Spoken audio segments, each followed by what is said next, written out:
Charter Communications Inc.is cool to Japanese billionaire Masayoshi Son's proposal to combine with his Sprint Corp, though talks remain active, according to a person familiar with the matter. Son, who is Sprint Corp's chairman, proposed a cash and stock merger of his money-losing wireless company with Charter, people familiar with the matter said, asking not to be identified, discussing private information.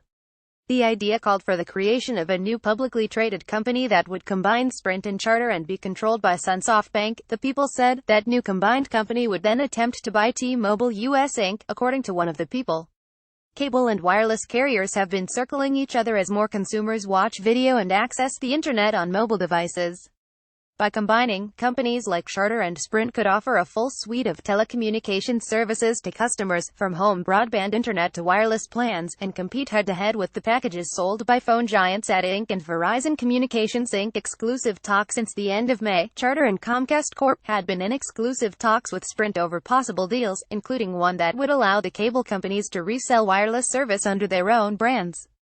The exclusivity ended this week. The closing of that window paved the way for Sprint to resume discussions with T-Mobile or other partners, people with knowledge of the matter told Bloomberg News earlier this week.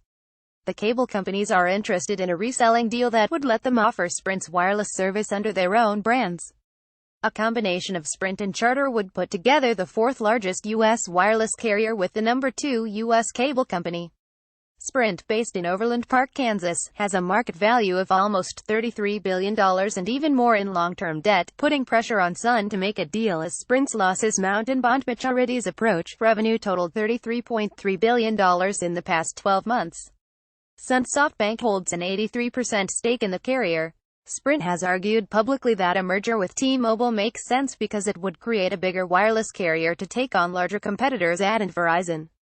But a surge in the value of Sprint's wireless spectrum holdings persuaded executives to consider other deals too. Bloomberg reported in April, methodical way, T-Mobile, which has outperformed Sprint in wireless subscriber gains and profits over the past few years, has maintained that it doesn't feel pressure to do a deal now that Sprint is talking to other potential partners. We are interested in focusing on our business and doing things in a methodical way at our pace and at our schedule, T-Mobile Chief Executive Officer John Legere said on a July 19 conference call. Charter has a separate pact with Comcast that could complicate a deal with Sprint. The cable companies agreed in May to work together on any transaction with a wireless company in the next year. That means if Charter changes its mind and decides to merge with Sprint, Comcast would have a say in the matter. Charter, located in Stamford, Connecticut, has a market value of more than $100 billion and long-term debt of more than $63 billion.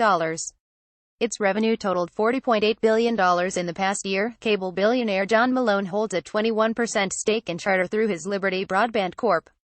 Sun has also met with Malone and